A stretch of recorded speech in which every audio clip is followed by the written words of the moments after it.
Hello, and welcome to another episode of the Ball Card Show, the sports podcast. For the Sports Collector. I'm Jason Otero. I'm Gary LeMaster. And we are bringing you episode 2 of season 5. And man, I've never seen so much of myself on the internet before. I liked it so much that I decided to show off my pipes this week. You're showing everything off, bud. We're in tighter confines than usual, so you do your big gestures and almost hit me in the face. I mean, you cheat death, and then you start breaking out salmon muscle tees here. Listen, I don't know. It's the middle of winter, and I feel spicy. All right. That's all I can say. That's good. We have a lot to discuss today, a lot of hobby news. I have a rant that I have been holding back, which is hard to believe, but it's been quite a while, and you've been on the listening end of this as a therapist, as a friend, as a mentor. But I've got to get it out. So we'll be talking about that in just a moment. But let's jump in to some things that are happening this week in the hobby that I think are a pretty big deal. Yeah. There's a common theme with a couple of these, which is theft.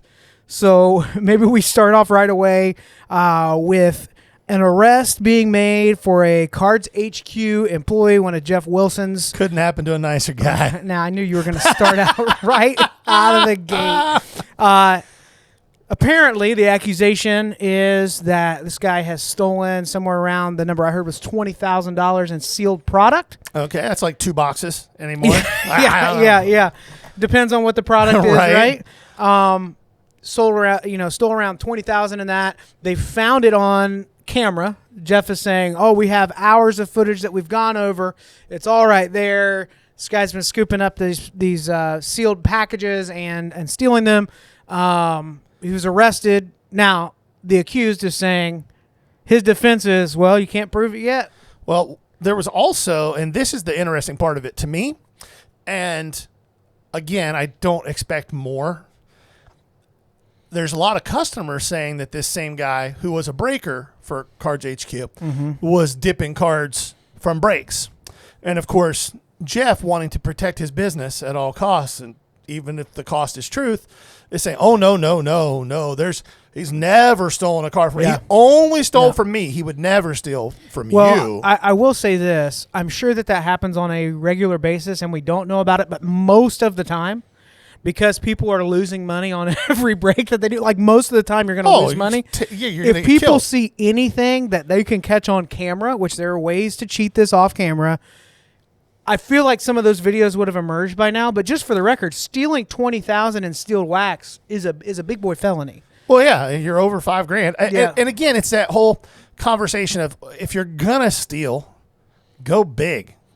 The punishment's the same whether I steal $10 million or whether I steal $5,001. Yeah. The punishment's the same. So if you're gonna steal, steal like 3 cases of Flawless and get to Mexico. I don't know what to tell you. We'll see what comes out in the court case with this, but my guess is if I was doing this and I was in his shoes, it would be a box here, a box there over time, and that may be why Jeff's alluding to having all these hours of this. Look, this is going to happen anytime you have something that liquid in that kind of space. This isn't like Best Buy where it's under lock and key at every turn. Everything's scanned in, scanned out. Which Wait a minute. is weird. Should it be? Well, the thing is if you look at how Cards HQ is laid out, Jeff Wilson wanted to revolutionize the entire retail industry. All their singles are under lock and key. Yep. Now, I mean, it's an employee, so they probably have the key. Well, there's a hallway in the back. Well, there's a storeroom and a hallway. It was behind a Forever the 21, of course there is. Yeah. So they have like boxes and boxes. Some of it was organized, but I did see a tour recently. I wish I could remember and give credit to the vlogger that was kind of doing a behind the scenes tour, but it's messy there. I mean, like you go back and there's cases of boxes open. The hallway has some shelves, but you could tell it's kind of scattered, which if you're breaking a ton, that's a lot of trash every day. If you're just doing what we do. If we turned this camera 30 degrees one way or the other, or we were in my office and we turned this camera 30 degrees one way or the other, you guys would be like, oh my God. Yeah, it's not going to be easy to stay on top of it. Yeah. But at the end of the day, this guy's saying, I didn't do it, or I've not been proven guilty yet. Right. Prove it. Jeff is saying, I promise it's only steel wax. The tinfoil hat conspiracists that have been right over the last few years about some of these type of situations are saying, I think this guy was, grabbing a few cards during breaks too. So we'll see what happens with that. Certainly don't wish that it happens to somebody. I don't wish that happens to anybody. That sucks. But if it's going to happen to somebody, having it happen to a grifter isn't the worst person for it to happen to. Yep, you've got opinions. All right, let's move on to product release. I'm torn on this because I so deeply love this product. When it comes to football products, probably my favorite, just because when you look at like the heyday era of this product in its prime, it's the best stuff and my favorite players to collect. But Topps Chrome Football has been released. Now, one thing that we want to say is, yes, we're glad about this. We think it's a good thing. It's selling like crazy. Oh yeah.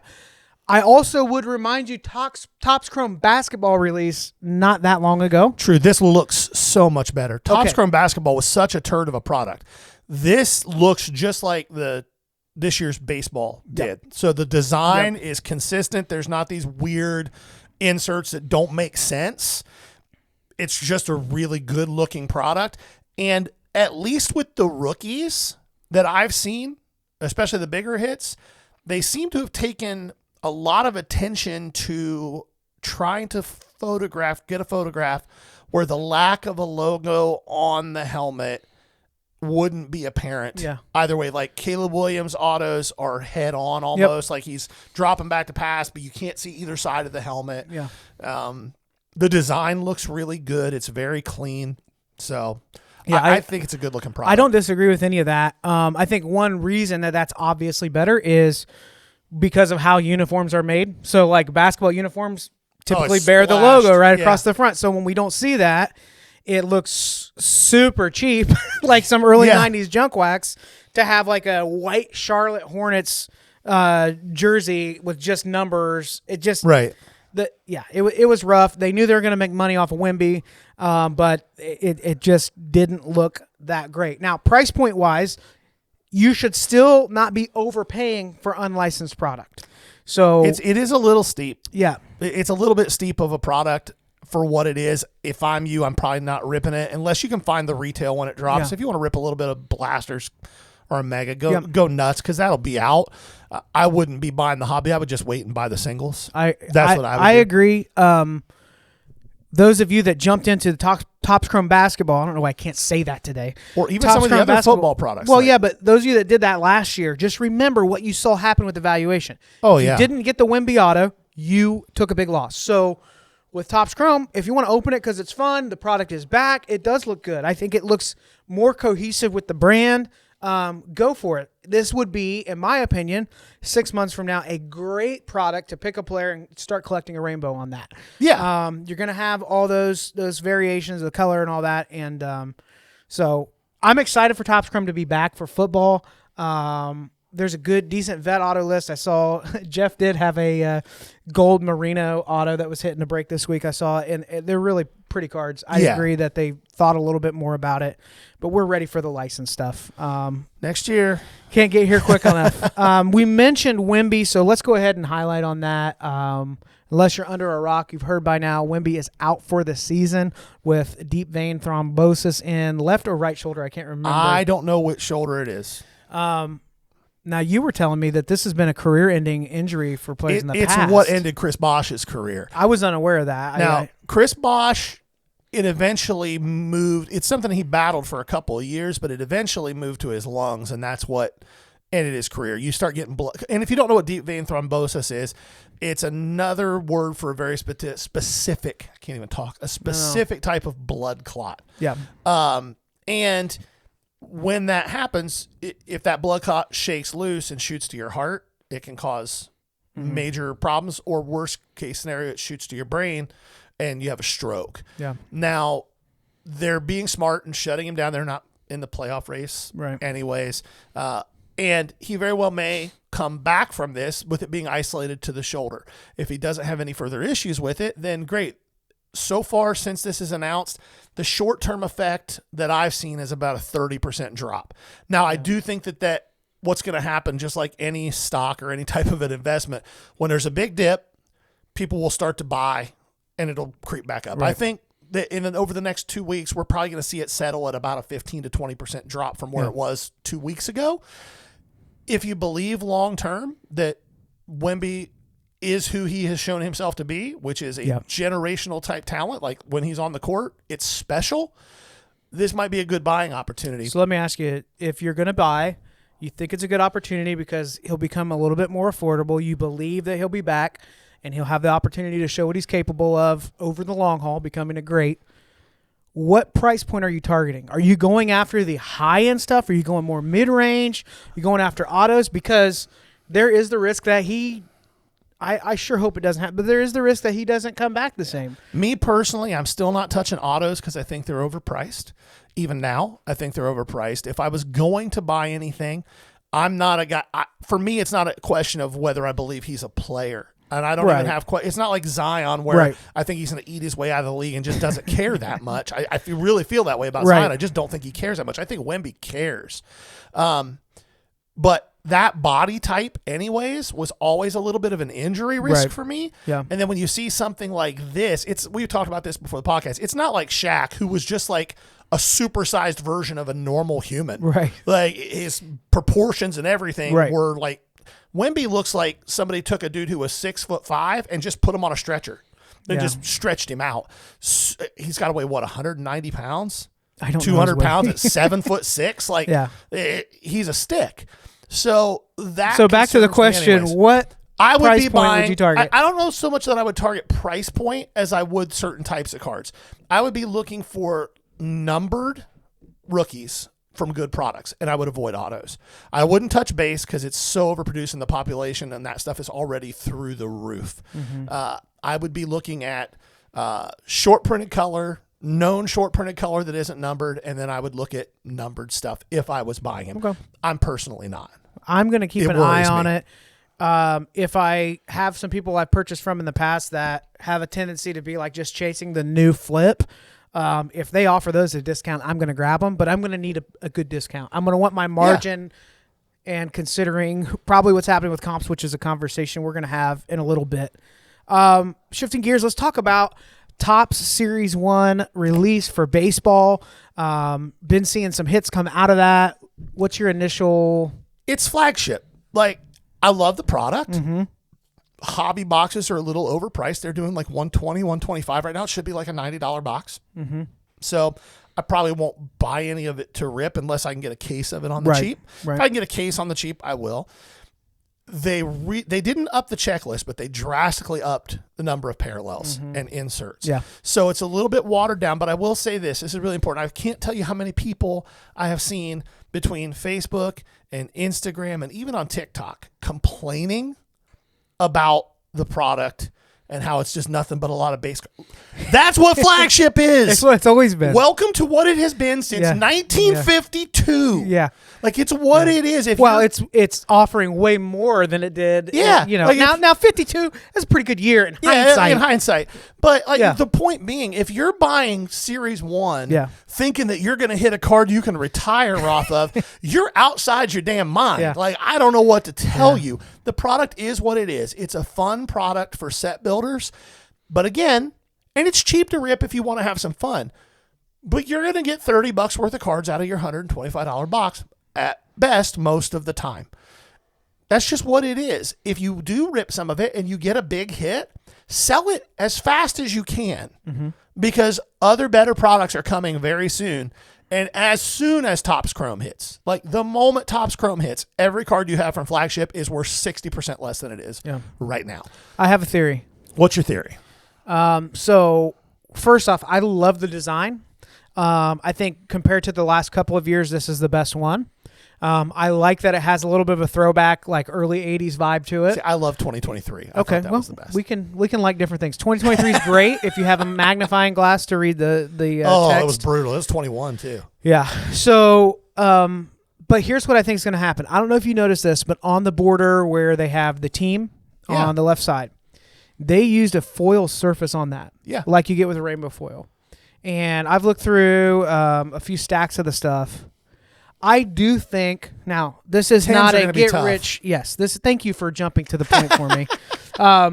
I do think that it is going to be a lower pop 10 on the rookies. Is that a massive flip? No, but it will be something that's 10s. I think are going to be a little more scarce because the surface is going to get hit. I predict you're going to see a lot between the new centering with PSA and that surface.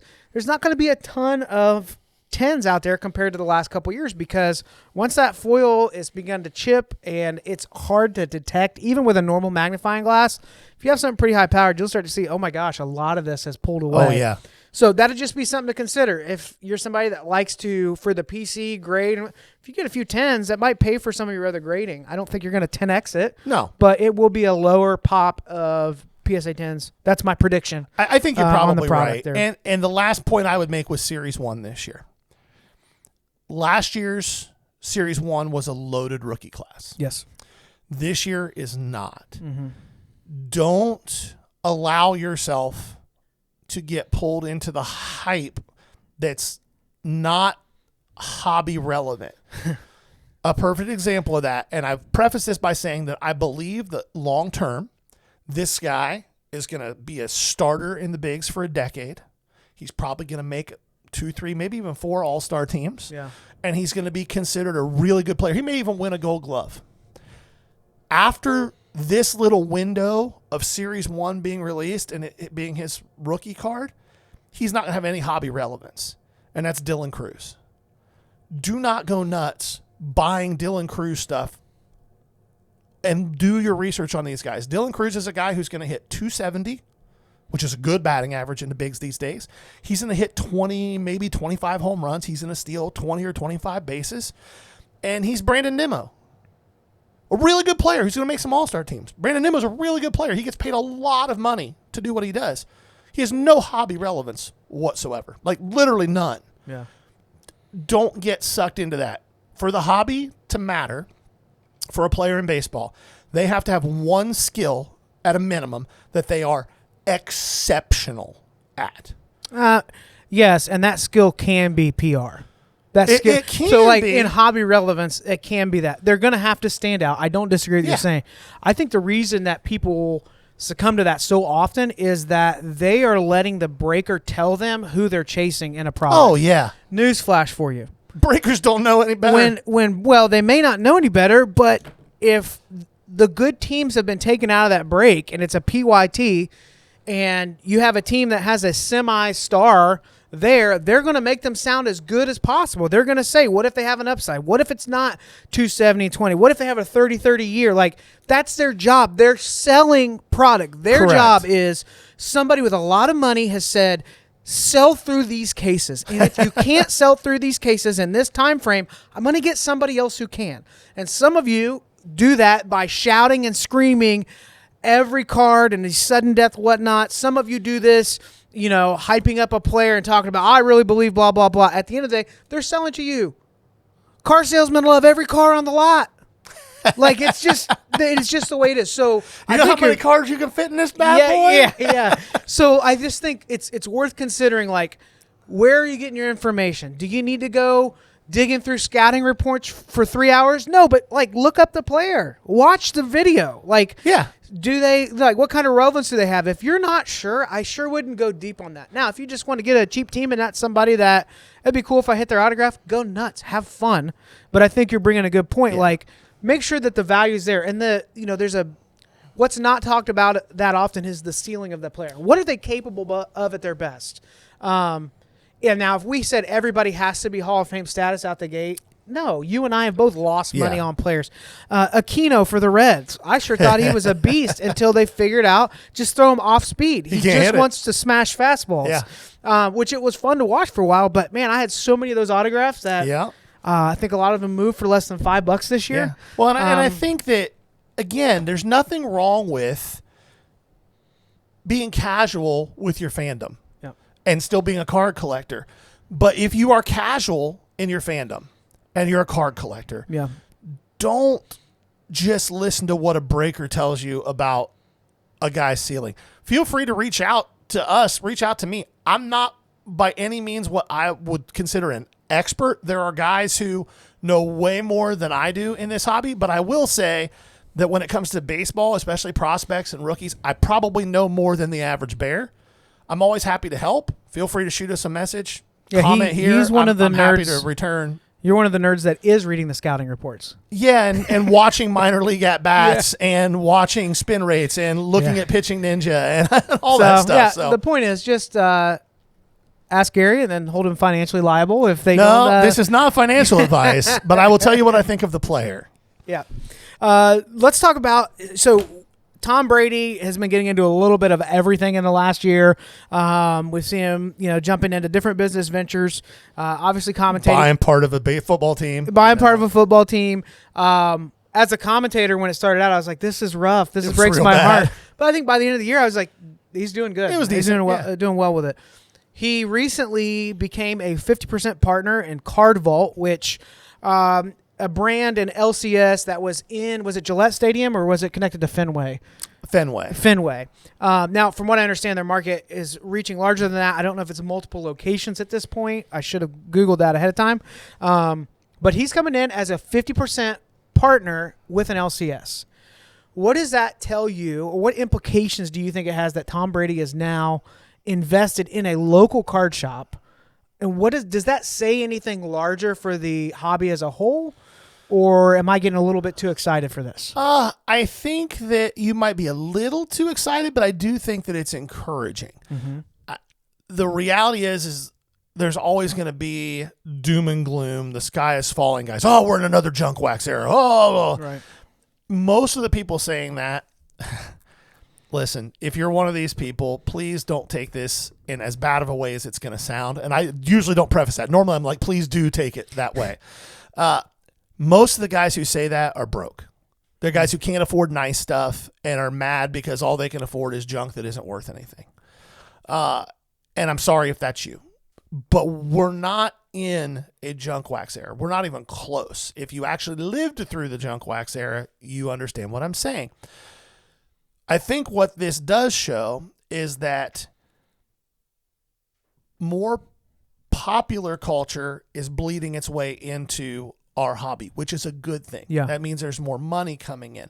For whoever that card shop is with Card Vault, that for them having that as a marketing piece, oh my goodness, is fantastic. And if they're able to bring him into the shop 3-4 times a year, once a year, yeah, 30 minutes of signings for random. Yes, exactly. Give away tickets every time you spend $100 here, you get a ticket, like that type of stuff. Brilliant for them. And obviously, somebody like Tom Brady, who love him, hate him, is the greatest to do what he did. Yeah. He has proven to be a very savvy and intelligent business person. For him to step into this type of a role, especially with a not small, but he didn't go buy a piece of Fanatics. Yeah. He didn't take on a risk of putting a huge LCS maybe down in Atlanta, a huge building. Overhead. Look, he did the math. Yeah, okay, exactly. Yeah. So I think that there is a positive upside to it. I don't think it's like, oh my God, yes type situation. The hobby is, hey, we're going back to COVID pricing. Yeah. No, I don't think that's the case. I do think an important thing to bring up here is, in my opinion, this does not happen without Michael Rubin doing what he has done with Fanatics. I think agreed. The relationship between players and this market was a lot more strained. I still think there are massive issues that we probably are unaware of, but to see the greatest quarterback engaged like that, I saw it's almost like you saw the sales process of Michael Rubin. Come down to Fanatics Fest. Hey, this guy has been collecting all your autographs. He's got every version. You can almost see how he's walking through that. And I think that, whatever you got to say about Rubin and Fanatics, he clearly is a master networker. He's bringing the right people to the conversation.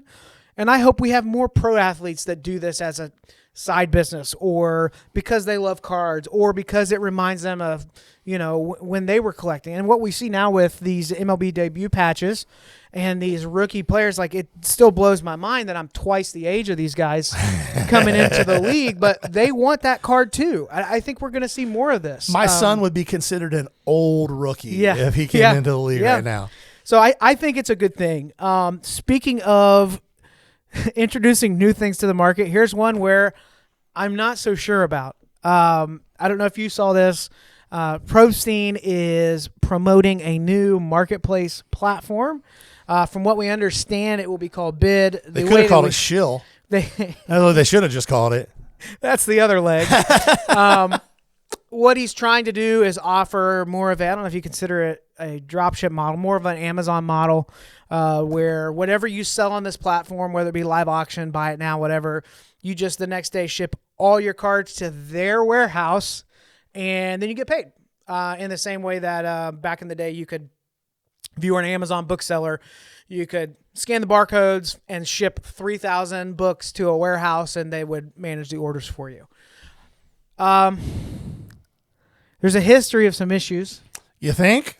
And it does seem like in the last year, anybody of influence is trying to launch a new marketplace.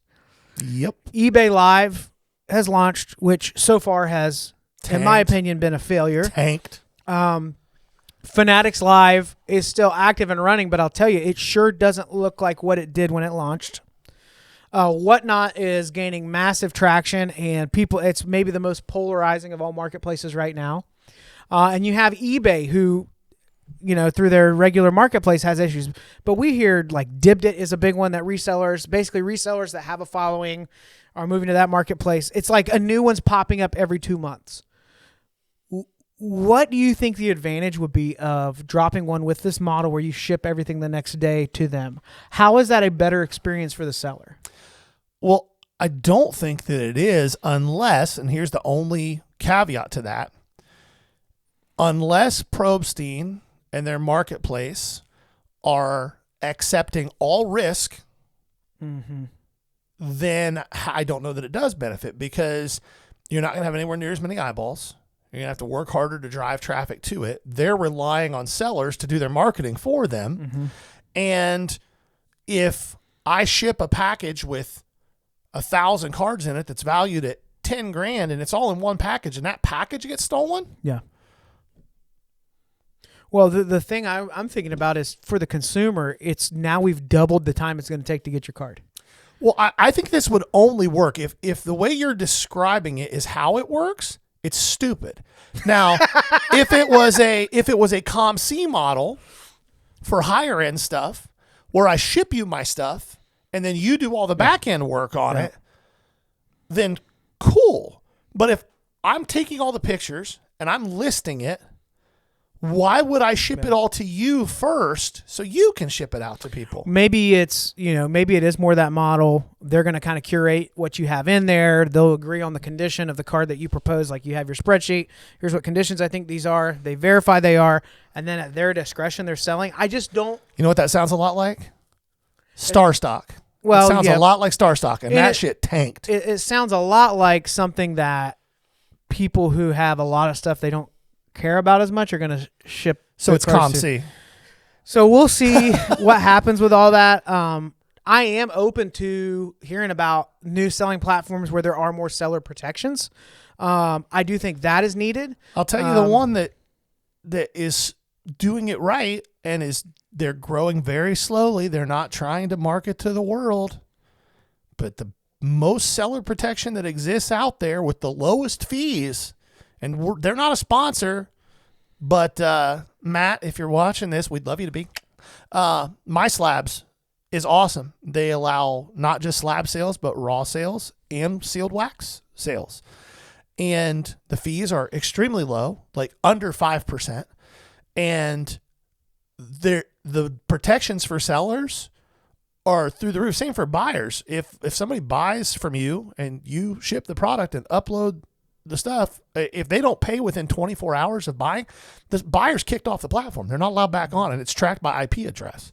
So why isn't it more commonly used? It's just not marketed to where people know that it's available? Well, it's not enough eyes in the marketplace. It's the same reason that the eyes in the marketplace, I think it is. Everybody that I talk to goes, God, I hate Walmart.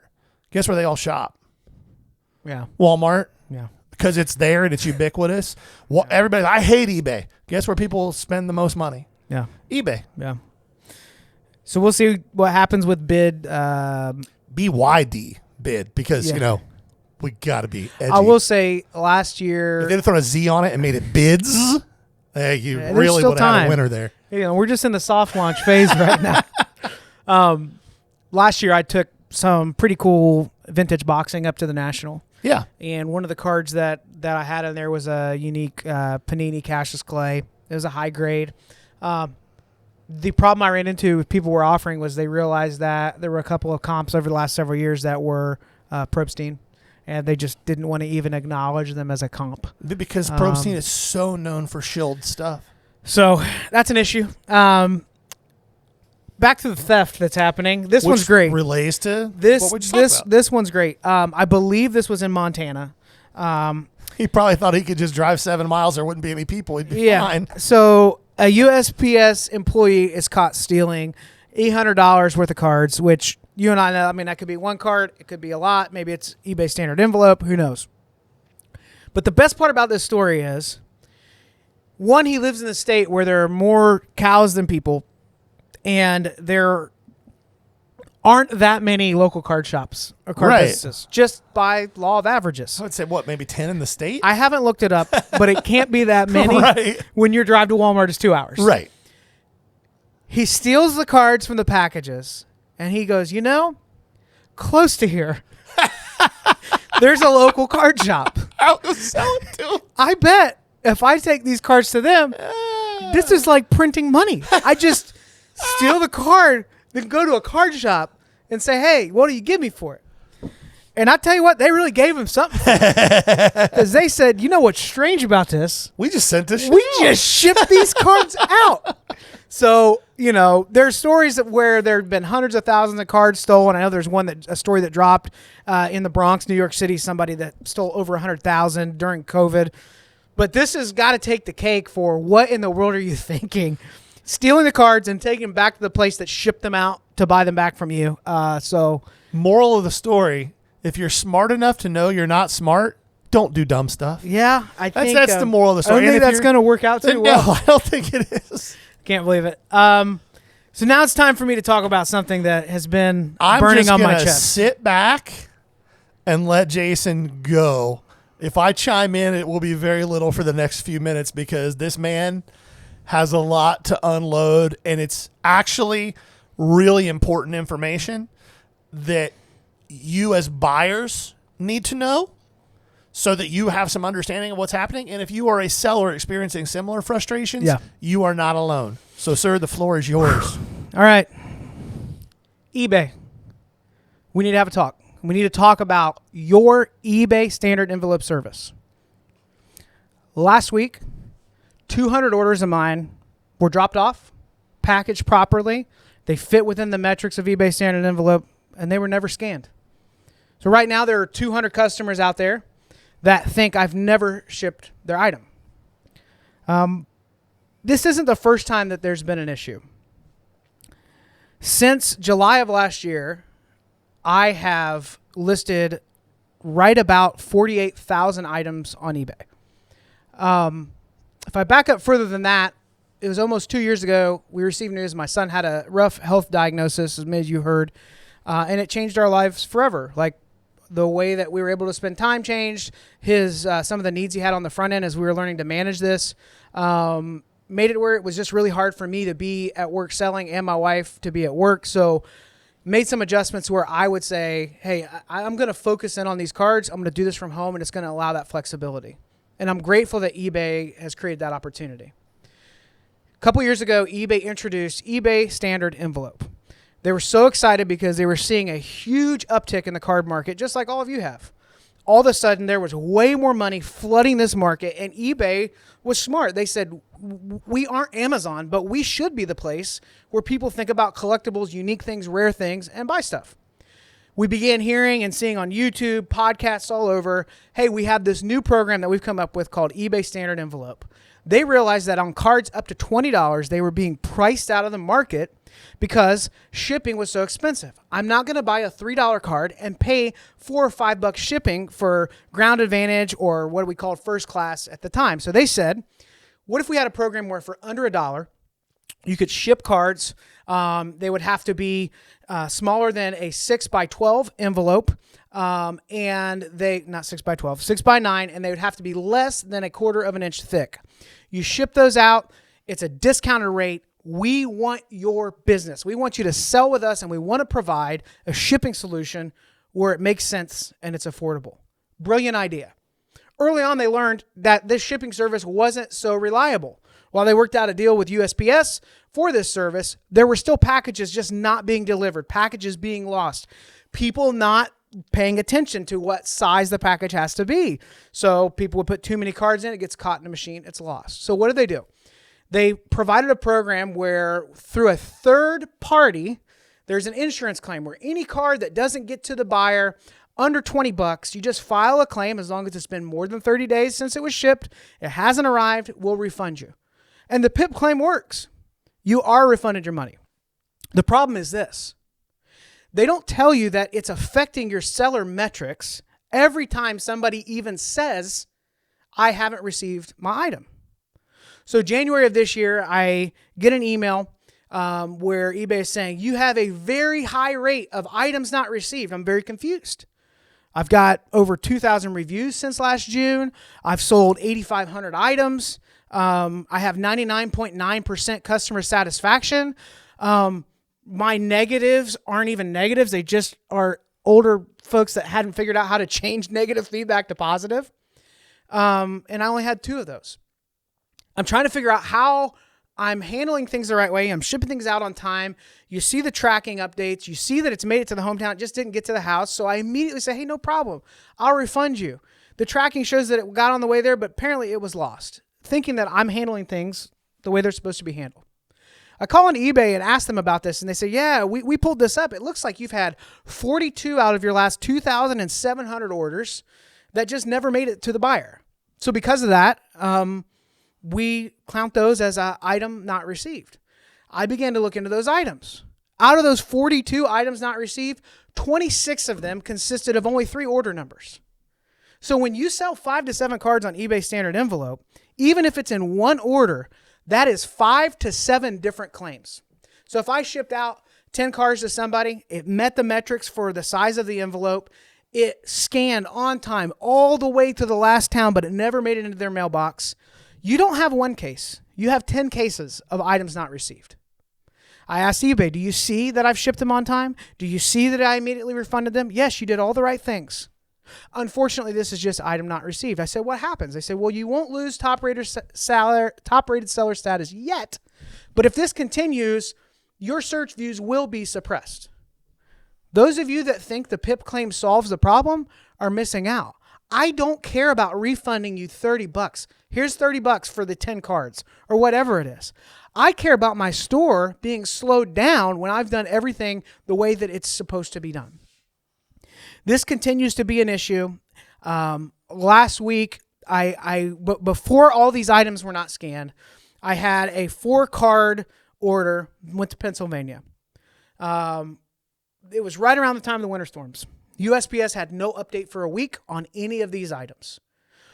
At day 10, buyers are able to say, hey, this hasn't moved in the mail, I want a refund. That's opening an item not received case. That same day, tracking updates and shows that it's on the way there. I inform the buyer, I upload tracking. Hey, this was shipped. It just updated yesterday. I see the delay, no problem. But now that I know that refunding them right away does not benefit me, and it's better for me to hold out on the buyer to see if this happens to get delivered in this time frame of this case, I just say, okay, let's keep an eye on this. It updates 3 days in a row to the town that the buyer lives in.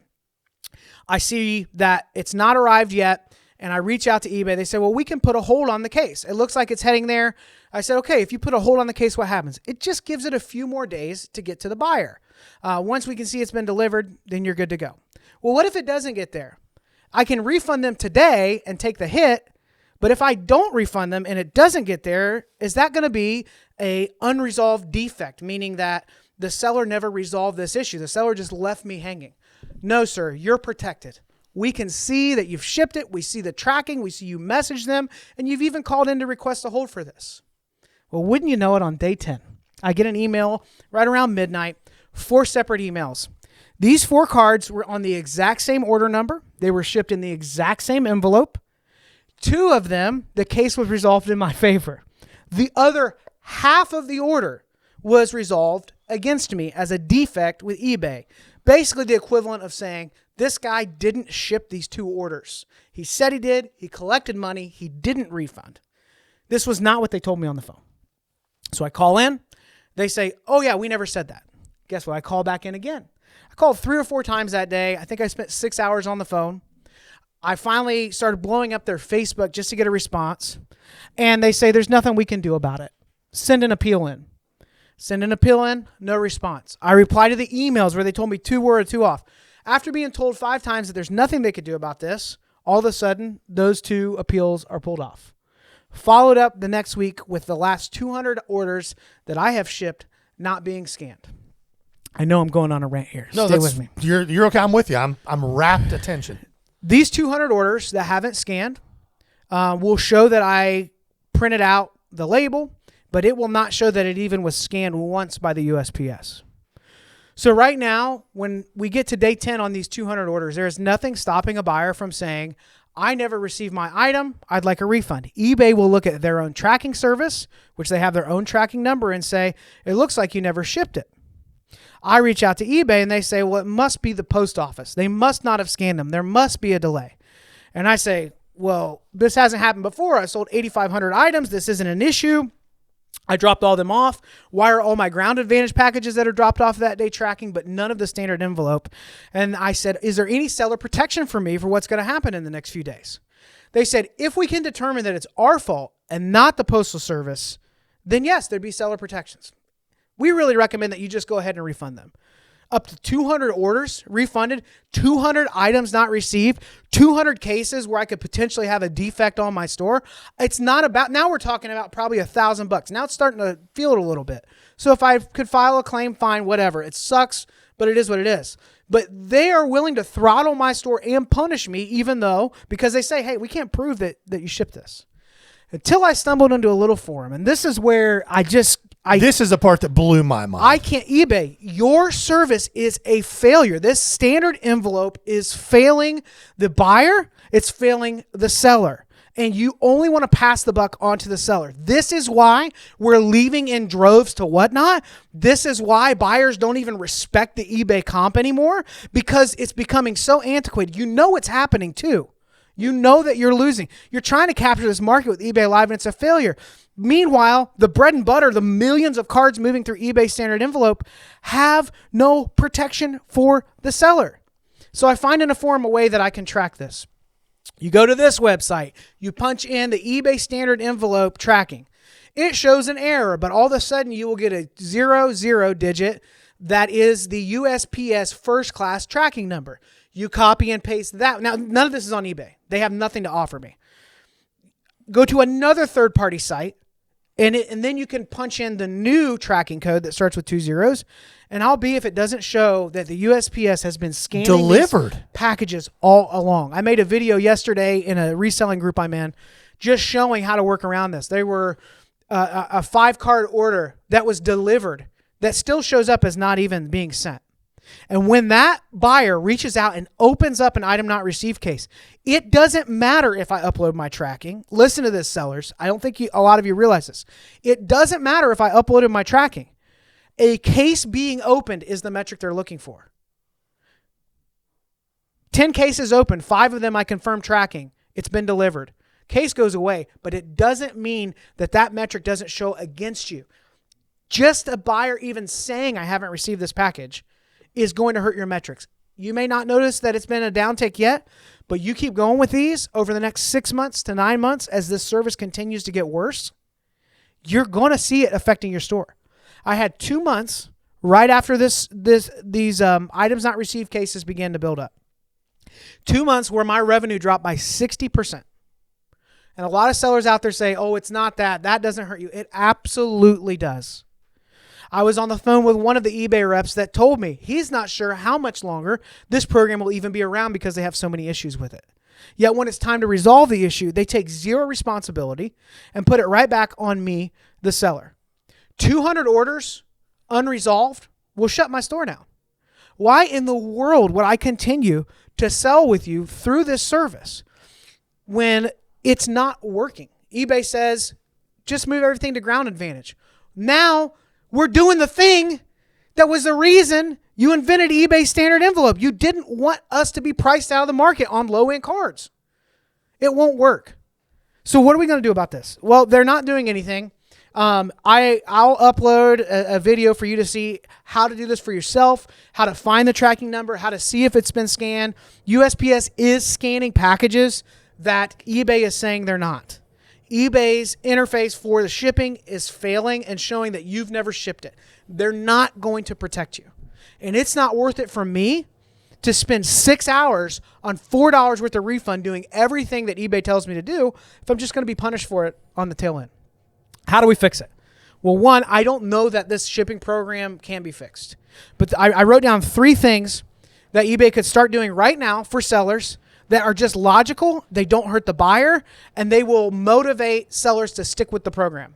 The PIP claim is not a loss. That's a good program. You're going to get your money back. It's annoying how monotonous it can be when you have low-end stuff, but it'll work.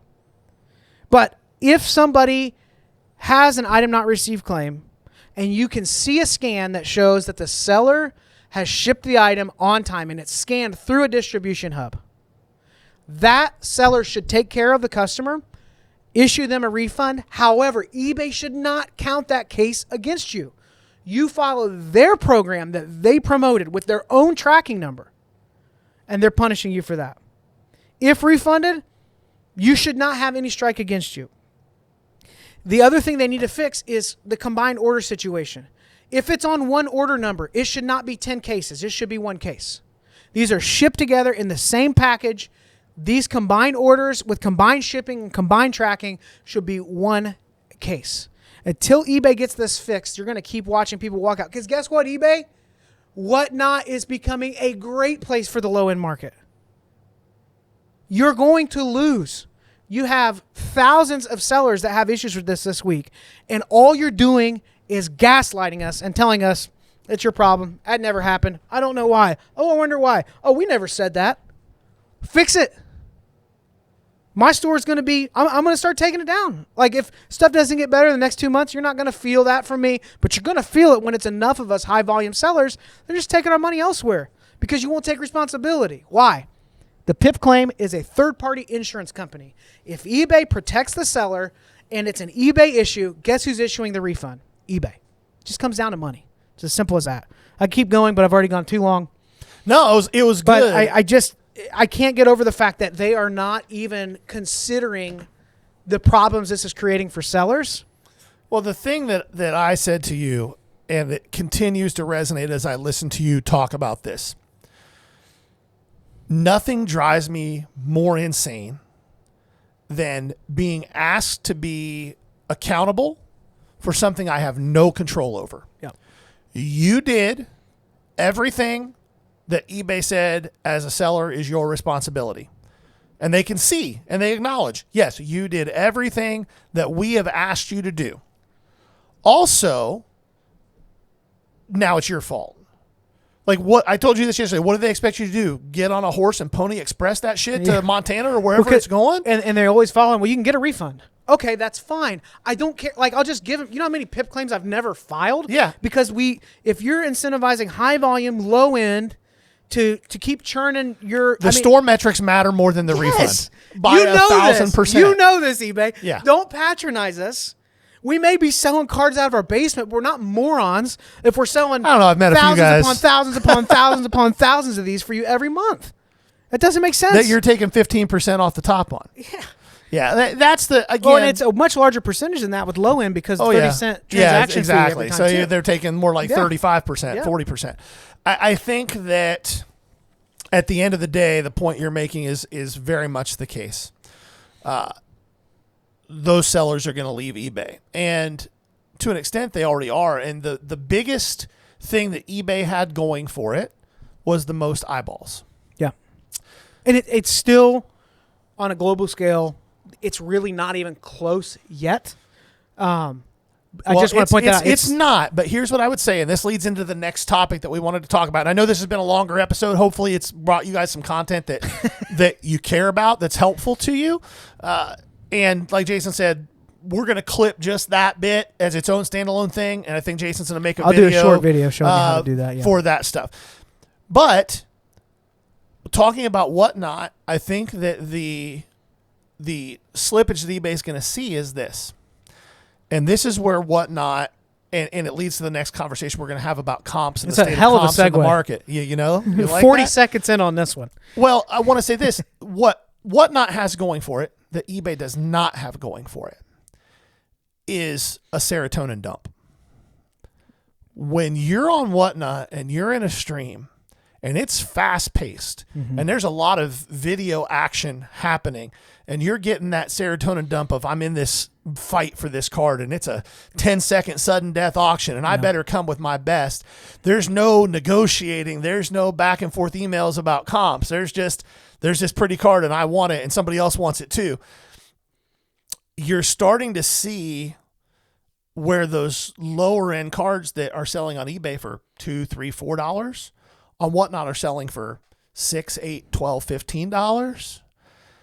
And sellers aren't morons. And you're starting to see where cards that sell for $30, $40, $50 on eBay might sell for $20, $25, and $30. It's on both sides of the coin. Yeah. And so with comps, one of the things that I've been noticing in conversations both online and live at shows lately is the whole idea of comps are becoming very polarizing. And I talk to dealers. The two polar opposites on this drive me nuts because they're both hypocrites. The guys who say, well, comps don't matter. It's my card. I'll price it however I want to. Are the same guys who, when they go to buy a card, the first thing they do is pull their phone out and check comps. Where's the lowest comp in the last 7 years? This auction ended Monday night. Yeah. Yeah. And the flip side of that is the guys who pound on comps, like you said, they want to find the lowest thing they can find. Whatnot, understand this, guys. If you don't spend a lot of time on Whatnot watching and diving into some of these streams, I really recommend it, even if you're not going to buy anything, because you're going to see some things that make your brain explode. If Whatnot ever figures out a way to be able to make their sales data, batch dump their sales data, the entire market is going to get lifted by 50%. That's a conservative number because the lower end stuff sells so rapidly and so well. And if somebody can build an audience, it doesn't happen in the rooms that have 4 or 5 people in the room where you can see a guy just on his desk with not good lighting or anything else. But you get a room with 30, 40, 50, 100, 1,000 people in it, suddenly that $3 card is going to sell for $10 every time. Yeah. So understand what Jason's saying. eBay's not watching this, but if somebody who works at eBay is, you're going to lose because those guys are just, if they have any personality at all, any ability to buy a ring light and be able to talk to other humans, which let's be honest, there's some people in this hobby that can't. I didn't even mention this to you, but this week, one thing I've been doing is just like scrolling through and watching more of that low end sell because I'm really contemplating, like, is it just time to pare this down to, all right, these metrics are going to, like, the store's going to get hit even though I want to get back into it, but possibly moving my stuff over to Whatnot a lot. And the coolest thing I saw was there was one I was going through.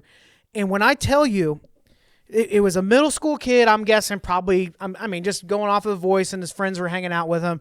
He had an autograph card sitting there. He had one. I think it was maybe a Garrett Wilson. Nothing huge. Something like that. Cool but card. It was like an elite, but it was a patch. It was maybe an autograph. I can't remember. It's probably a $30, $40 card. But as he is selling his card, it's so noisy that I looked up from what I was working on and I realized it sounded like a middle school call center because all of these kids after school go to his house and set up their own Whatnot. Yeah. And they're hustling right now. Yeah. This is the model. This is where it's going. These kids aren't on eBay trying to do this. I do have sometimes people will reach out and try to ask what I'm buying and they go look on eBay to see if they can buy something and upcharge me, which I appreciate a concierge service. Well, probably not going to work. What do I tell you? Why do I not buy on eBay? You don't want to establish I don't want to set a new comp. Yeah. I don't want to fight my own comp. Yeah. If you're trying to buy right. Yeah. And then if you're going to a show and you're buying or you're buying online, what I have found is that every once in a while you're going to run into somebody who's just wholly unreasonable. Like, that's life. It doesn't matter whether it's cards or your work or just life in general. You're going to run into a jerk here and there. Most people are relatively reasonable if you're relatively reasonable. Yeah. If you're transparent and honest about what you're trying to accomplish, most people are either going to work with you or they're going to say, hey, I respect that. I'm probably not the guy to buy from. Mm-hmm. I tell people that at shows all the time. Hey, I'm just probably not the guy to buy from. It's okay. No big deal. This super rare card that has only been available 3 or 4 times in the last 10 years, it's for a collector. It's not for somebody that's looking to buy it to flip it. It's okay. No big deal. If you want to get a deal from a dealer, don't pull out your phone, find the lowest comp you can find and shoot underneath it. Don't ignore comps you don't like. And listen when a dealer like me says, hey, here's how I do things. If I see 20 sales in the last 3 weeks of this card, and there's 1 or 2 that are way higher than everything else, and 1 or 2 that are way lower than everything else, let's just forget those and let's look at this middle window and see what the average is and see if we can figure out something that's fair for everybody. But if you're a guy who just comes in there swinging for the fences to be at 50% of the lowest comp you can find, here's my hint to you. If you see somebody with a banner up behind their table, you see somebody with nice showcases, you see a face behind a table that you see at almost every show you go to, don't go to their table. Go find the guy who's the first time you've seen him, who's probably setting up his collection because he needs money. Don't come to us because you won't like how it goes. Well, I think that's aggressive and also discouraging people to come to our table. No, so I can't say you that. You know what I mean. I think what is interesting is, I don't know if you've noticed this, but like searching 130 point or whatever to comp a year ago, especially with newer product, there's fewer comps on most things. Well, 130 point only pulls 90 days. That's why card ladder is so important. Well, in general, I'm saying that Whatnot is putting a dent in. Oh yeah. What comps are even available? Yeah. When you know there's a card that's selling 10 times more than you see on eBay, there's a good chance a lot of that stuff's moving through Whatnot. Now, one thing, I don't think that data is going to hit the market because. Well, I don't know how they can. That's the one part because you're there getting a is video receipt. There is a way. You have to AI it and.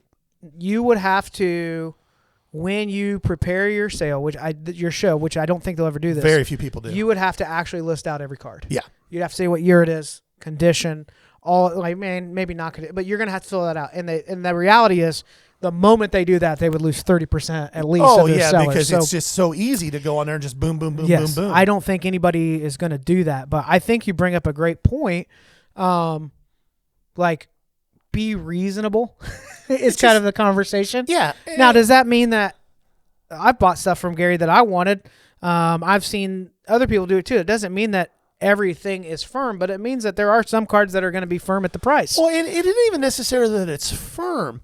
For example, if I have a card that hasn't sold in 6 years, and I have some of those. Yeah. The market is drastically different now than it was 6 years ago. Drastically so. Yeah. That comp is irrelevant.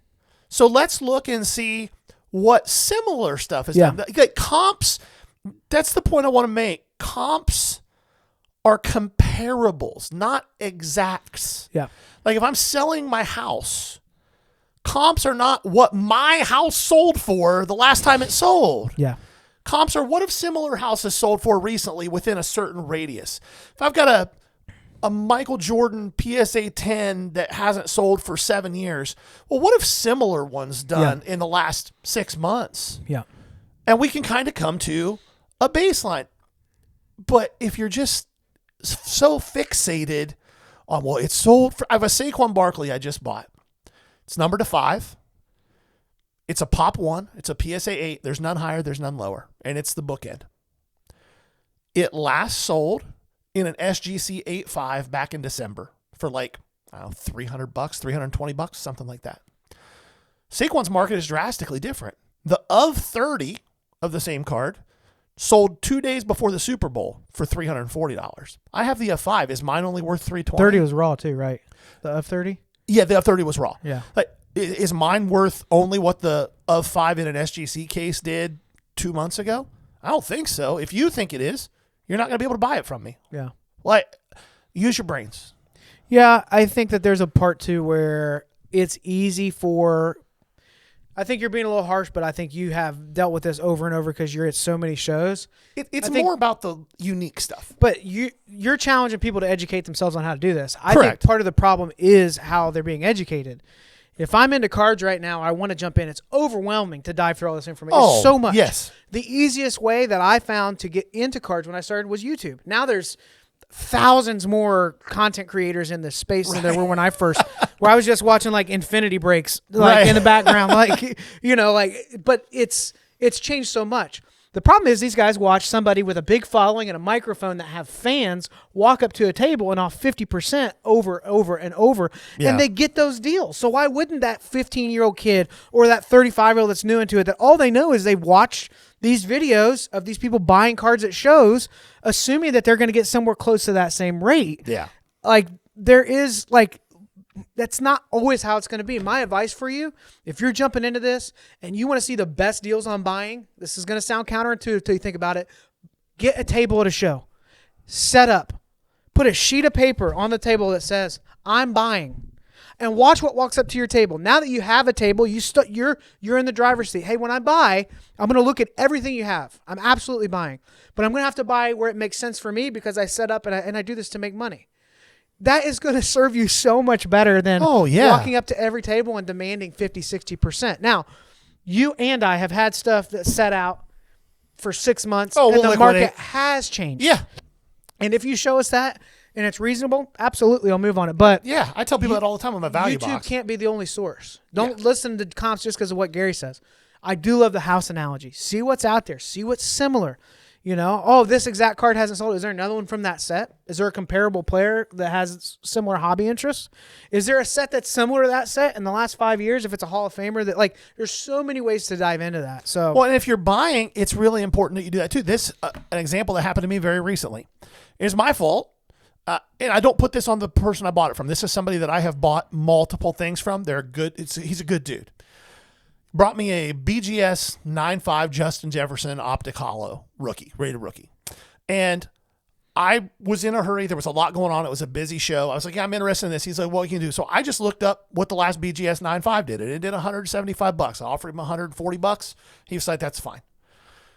So I priced it. I put $175 on it. I put it in my showcase. I don't think anything about it. 20 minutes later, someone comes up. What do you have on that? $170. Okay, cool. They look at it, and then they look up, and they go, man, like 5 PSA 10s in the last week have done like 150. Oh, well, I guess I'm holding this till next football season. So it's really important that you look at those comparables, not just that card. Even when you're in a hurry, you're going to take a bath sometimes. You just brought up a point that most sellers and dealers don't ever consider. They think it's like an all yes or no game. Right. And it's like, oh, well, if they're right about the comp, then I have to. No, you don't. But it's okay to say, then I just need to sit on it. What I don't want to hear as a buyer is, well, I paid more than that. That's a you problem. Yes. Gary, that's a you problem. 100%. That's what I'm saying. It's like when that happens, sometimes it's like, if I really need to get my money back and I want to break even on this, I have to take the risk of sitting on this card, knowing for the next several shows I'm probably going to hear this. And if they start in just like, I understand, I bought it too steep, I realize it's probably going to sit around, I'll probably just wait and see what happens in football season. You never know. If somebody wants the card, they might meet you halfway. Yeah. Or maybe you're like, if I only lost 30% on this, let me turn and churn this. So I think it's a great conversation you bring up. There's a lot of data out there. There are direct comps for a lot of this stuff, but be reasonable with it. Be okay with somebody saying no. If you get offended by it, you're just not going to last in this hobby. Yeah, exactly. Taking offense to it's just not going to work, because it's okay for you to say, okay, good luck. And not like in a jerk way. You can actually be like, good luck with the sale. It's just is what it is. Before we wrap up, we announced last week that we're opening an LCS in Central Ohio soon. And we've just been really excited as we're working through what does that look like for us. We've been looking through buildings. We've been in contact with different agents, getting all the tax stuff set up, all the different things involved in that. And in the meantime, what we did not expect was the overwhelming response that we've had from all of you our first week of just putting video out there. Yeah. And we appreciate it. It's been so cool to watch, like across 3 or 4 platforms, almost 50,000 impressions, 45,000 I views? don't know. I stopped counting it. Wow, that's way more than I expected. Yeah. So thank you for that.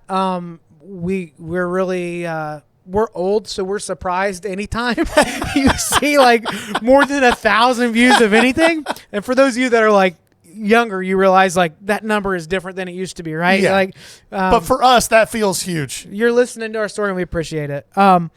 So without going into too much, the next steps for us will be continue with this video content. In the very near future, you're going to see us promoting Whatnot shows where you can come hang out with Gary and I. We'll have a regular standing show going on. You're going to be seeing both of us at shows doing a lot more buying and set up together, selling with that. And then the big thing for us with the real estate space is to make sure that we are ready to put ourselves in a situation that is not completely leveraged against us. And we're also getting a lot of feedback from the real estate world. The one thing that's been surprising to us, and as somebody who's owned multiple businesses but have not had a brick and mortar space for probably 8 or 9 years now, 10 years now, that space has changed so drastically that it blew my mind. The feedback we're getting is one of two things needs to happen. You either need to have an established track record under the LLC that you are going to sign this lease under, or we're going to do a very deep alien level probe of your life before we give you space. So which that means where that's going to end is us personally guaranteeing the space on like a 5-year term. We would have no leverage to counter back on, okay, well, we want a 2-year term that switches over to the LLC. Okay, but you can't raise the CAM rates. Okay, and we're just going to be in a situation where we have to shove all the chips in. And so far, we've had some spaces that we really like. We haven't found what we love enough to shove all the chips in yet. We're still looking. Yeah. And this is still happening, but I think that from the reaction that we got from you guys, the messages that we got, the comments that we got, I think there was a feeling that, hey, when are you guys opening? 2 weeks, 3 weeks, a month? We'll be there. And we really want you to be there. It may be a little longer than 2 months. Yeah. It also could be 3 months. Yeah, it also could be 6. Like if the spot opens up where we're like, there's a no-brainer, this is the one, this is where we want you all to hang out with us, we're jumping on it. Yes. But we're actively looking. The next step on this is continue going, running the Whatnot, running a lot of shows together. And this last space we looked at was in an ideal neighborhood. It had a lot of traffic. It was a strip mall, which we didn't hate. It was close to one of the things we're thinking about are there complementary businesses in the same area? So we had one that we were really interested in that was next to a Taekwondo place. Well, there's going to be hundreds of kids in and out of there and their parents. That makes sense for you to cross market for each other. And then this most recent one, there's like a swim place where kids learn how to swim and all those lessons and stuff. So there's different environments that are going to attract more buyers. Like we've heard grocery stores are great spots because the husband drops the wife off and they got an hour to go dig through cards. We are like, the best example I can give is like when I play baseball, like every pitch you're in like a position where you're ready for the ball to come to you. And that's where we're trying to be. In the meantime, but we don't want to chase. We don't want to be a Keno. Yes, we're going to be patient, but we're not going to do nothing in that process. So you're only going to see more of our stuff, more of our content. If you're friends and family that have followed us, I'm sorry, you're about to get like your feeds and your algorithm. You're going to get fed a lot of us. But we're really excited to be launching this stuff. Pulling a good chunk of cash together to buy up just for the ball card show and to begin running these Whatnots and shows. It's going to be a lot of fun. Anything I left out there? Like, subscribe, comment. Yep, absolutely. Get our message out there. eBay, fix it. This has been the Ball Card Show, the sports podcast. For the Sports Collector. I'm Jason Otero. I'm Gary LeMaster. Bye now. Peace.